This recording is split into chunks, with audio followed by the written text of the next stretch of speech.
Kaya kung babalik sila, matutusok man sila. So, dalawang butas yung nilagay natin.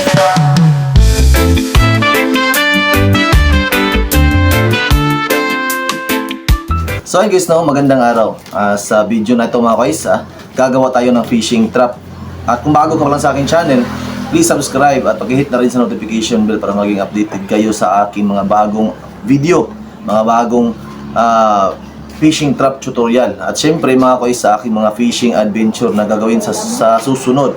Pero habang wala pa tayong adventure mga guys, no, di pa tayo manghuhuli ng mga isda, gagawa muna tayo ng fishing trap. So ngayon ako ipakita ko sa iyo ang paano gumawa ng fishing trap. So may nakita ako mga bote ng ito yung ating mga materials. Dalawang bote ng soft drinks ng lamok da. May lamok pa. May isang bote ng tubig. Ayan. Siyempre mga kois, no, mayroon tayong bunting lighter. Meron tayo ang glue, stick glue at kandila. At siyempre pangbutas at saka pangbutas din ito sa plastic. So, let's go. Ito.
Yan guys.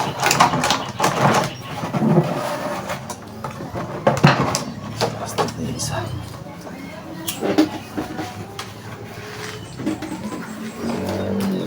So inilipat na lang natin yung butas dito guys, no? Kasi dito ang tigas. Hindi tayo makabutas dito guys. Abutin siguro tayo ng isang oras bago natin mabutas to. Kaya inilipat na ko na lang dito sa gitna. Dito na lang tayo maglagay ng butas. At syempre, dito natin to ilagay. At yung isa kanina nalagay ko na. Matigas na. Kulang pa yan. O yan. Lagyan pa natin yan. At ito naman yung isa. So, lagyan na natin ng stick glue.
Ito na yun guys, no? Dito papasok yung mga isda. At dito, hindi sila makakalabas. Pagpasok nila sa loob, hindi sila makalabas kasi may tusok yan. Yung naka ganon. Yeah. Kaya kung babalik sila, matutusok man sila. So, dalawang butas yung nilagay natin. Dito sana yung kanina ko pero matigas dito butasin. Kaya nilipat ko naman ito sa gitna. At bubutasan dito ko isa. Bubutasan to dito. Para hindi siya mabigat. Tatagos lang yung tubig kapag aangatin na natin siya. At dito, guys, pinapasok natin yung pain. Tapos, ganito yung position niya. May palitaw doon sa taas para hindi siya, lagay natin yung pain dito. Tapos, dito sa gitna. Estimate nyo sa gitna yung pain nakalagay para papasok talaga yung isda. Papasok yung isda pag sila sa pagkain. Estimate nyo lang nasa gitna yung pagkain at ilalak nyo dito. Tapos lagyan ito ng butas para lagayan ng PC, ng lubid para hindi siya malulunod. Yan. Tapos lagyan natin ng palitaw sa taas para yun. At iiwan na natin. So abangan nyo mamaya mga boys, gagamitin natin to. Mamayang mga alas 3 pupunta tayo doon sa lake. At gagamitin natin to kung effective nga ba. Hahanap muna tayo ng pampain dito. So yun lang mga guys, sana may matutunan kayo sa aking fishing trap tutorial. So, God bless.